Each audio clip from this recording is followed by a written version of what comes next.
In our previous video, we discussed the two laws of reflection. Today, we will do one cool experiment that you can do at your home to verify the laws.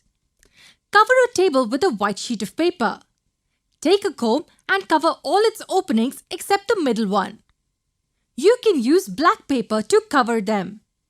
Place the comb perpendicular to the white sheet of paper as shown. Now light up a torch. Throw its light through the opening of the comb from one side. Adjust the torch in such a way that you should be able to see the light on the white sheet of paper. Next, we place the plane surface of the mirror in the path of this light.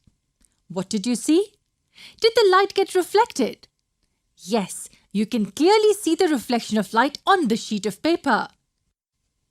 Represent this light with the incident ray and reflected ray drawn on this white sheet of paper like this.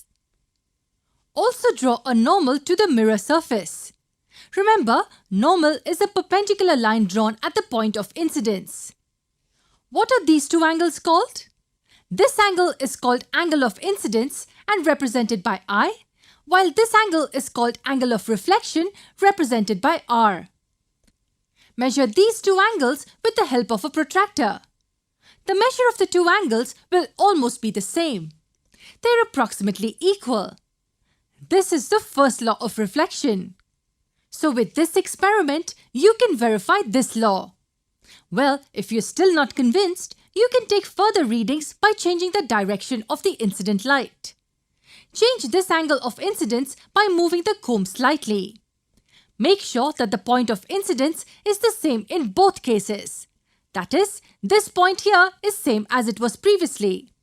But notice that this time the angle of incidence is greater than the previous one. So by the first law of reflection of light, the angle of reflection should also be greater.